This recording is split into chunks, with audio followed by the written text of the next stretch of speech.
Ներքին գործերի նախարարությունը ձերբակալել է հանցավոր խմբի 6 անդամի։ Հետաքննության տեղեկությամբ նրանք մթերային խանութներից գողություն էին անում և նախնական համաձայնությամբ իրերը հանձնում առևտրի օբյեկտներին։ Ձերբակալվածներից 2-ը անչափահաս են։ Իլիա Ղուդուշաուրին խոստովանում է մեղքը, այս մասին հայտարարել է նրա փաստաբանը։ Դատարանը այսօր կխորի առողջապահության նախկին նախարարի տեղակալի նկատմամբ խաբամամիջոց կիրառելու հարցը։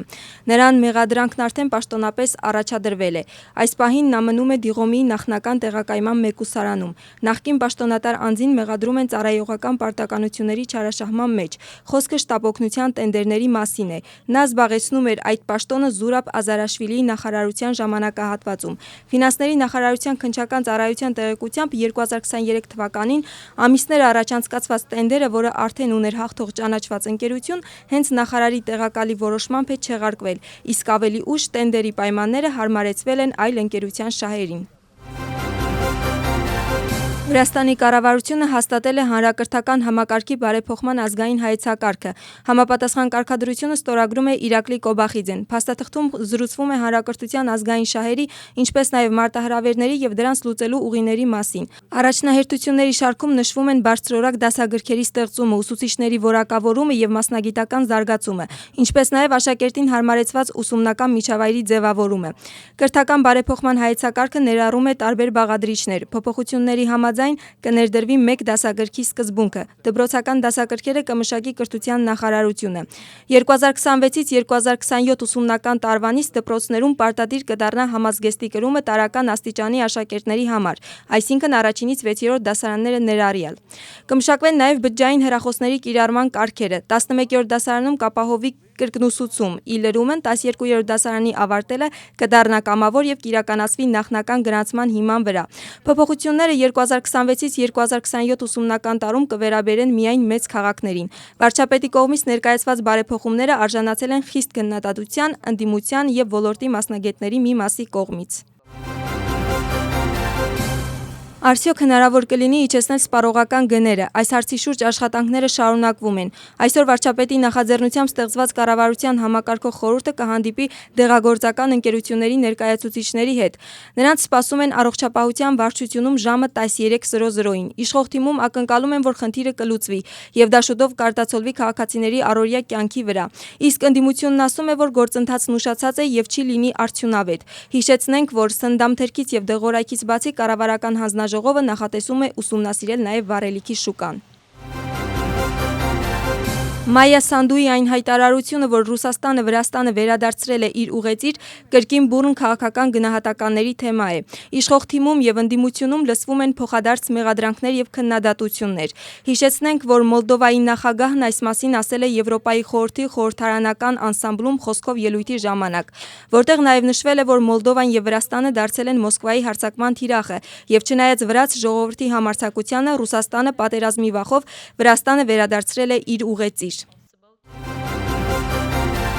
Վրաստանի նախագահը Նինո Բայիտոնի առթիվ ներում է շնորհել 59 մարդու։ Պաշտոնական տեղեկատվությամբ ներման ակտը վերաբերել է 57 դատապարտյալի, իսկ 2 անձի դատվածությունը հանվել է։ Տարածված հայտարարության մեջ կարդում ենք, որ Վրաստանի նախագահի կողմից սահմանադրությամբ իրեն շնորհված բացառիկ լիազորությունների կիրառումը հիմնված է հումանիզմի սկզբունքի, ինչպես նաև պետական շահի վրա։ Ներվածները առավոտից լքում են քրեակատարողական հիմնարկները։ 59 անձանցից մի մասը պատիժը գրում էր Գեգութիի, իսկ մյուս մասը Քսանիի և Գլդանիի բանտերում։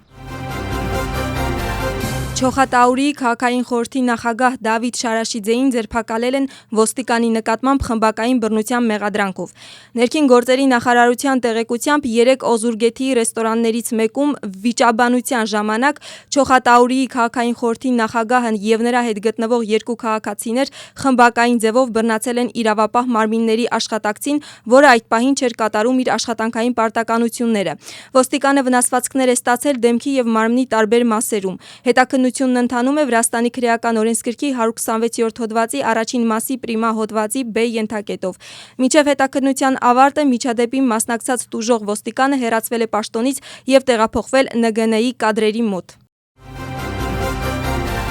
Վրաստանի արտգործնախարարը հանդիպեց Չինաստանի դեսպանի հետ։ Կողմերը քննարկեցին երկկողմ եւ բազմակողմ համագործակցության հարցերը։ Ընդգծվեց Վրաստանի եւ Չինաստանի միջև ռազմավարական գործընկերության շրջանակներում հարաբերությունների դրական դինամիկան, ինչպես նաեւ առևտրատնտեսական հարցերը համագործակցություն կրթության եւ մշակույթի ոլորտներում։ Նշվեց միջին միջանցքի կարեւորությունը եւ դրա զարգացման հեռանկարները։ Կողմերը եւս մեկ անգամ հաստատեցին իրենց անվերապահ աջակցությունը երկու երկրների ինքնիշխանությանը եւ տարածքային ամբողջականությանը։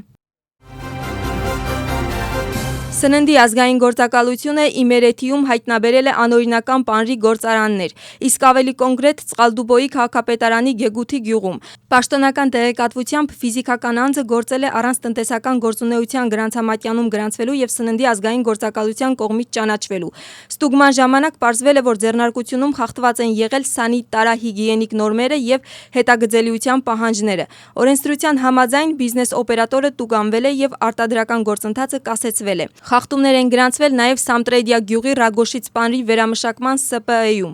Սննդի ազգային գործակալությունը պետական վերահսկողություն է իրականացնում ամբողջ երկրում առանց ընդհատումների ռեժիմով։ Վրաստանը ներկայացված է Արաբական Միացյալ Էմիրություններում անցկացվող սննդի եւ խմիչքի խոշորագույն միջազգային ցուցահանդեսներից մեկում։ Մեր երկիրը ներկայացված է երկու տաղավարով։ Ընդհանուր առմամբ ցուցահանդեսին մասնակցում է 26 վրացական ընկերություն։ Գուլֆուդը տարեկան հյուրընկալում է ավելի քան 100,000 այցելու եւ ավելի քան 5,000 մասնակից 130-ից ավել երկրներից։ Դրանց թվում են Եվրոպական միության եւ Պարսից ծոցի երկրները, ինչպես նաեւ աֆրիկյան երկրները, Ամերիկայի Միացյալ Նահանգները, Չինաստանը եւ Ճապոնիան ու Սինգապուրը։ Դոնալդ Թրամփը հայտարարում է, որ կփորձի մեղմել լարվածությունը Մինեսոտայում։ Նա այս մասին զրուցել է Fox News-ի հետ։ Նրա խոսքով Ալեքս Պրետը զենք է կրել, սակայն Մինեապոլիսում տեղի ունեցածը երկու դեպքում էլ սարսափելի է։ Նա նաև գովաբանել է սահմանապահ պարեկի ղեկավար Գրեգորի Բովինոյին, չնայած նշել է, որ նա բավականին ծայրահեղ մարդ է։ Թրամփի կարծիքով Մինեսոտայում բողոքի ցույցերի մասնակիցները վարձատրվող ապստամբներ եւ պրովոկատորներ էին։ Արիզոնայում սահմանային ծառայության պարեկը մարդու է վնասել, գրում է NBC News-ը։ Դեպքը տեղի է ունեցել Պիմա մարզի հարավային մասում։ Վիրավոր մարդու վիճակը ծայրահեղ ծանր է։ Տեղական իշխանությունների տվյալներով սահմանապահ պարեկը գործողություն էր իրականացնում անօրինական ներգաղթյալներին ձերբակալելու համար։ Երբ նրանք փորձել են կանգնեցնել մի մեքենա, մեքենայում գտնվող անձը փորձել է փախչել ոտքով եւ կրակ է բացել սահմանապահ պարեկի վրա, ինչն էլ հանգեցրել է պատասխան կրակոցի։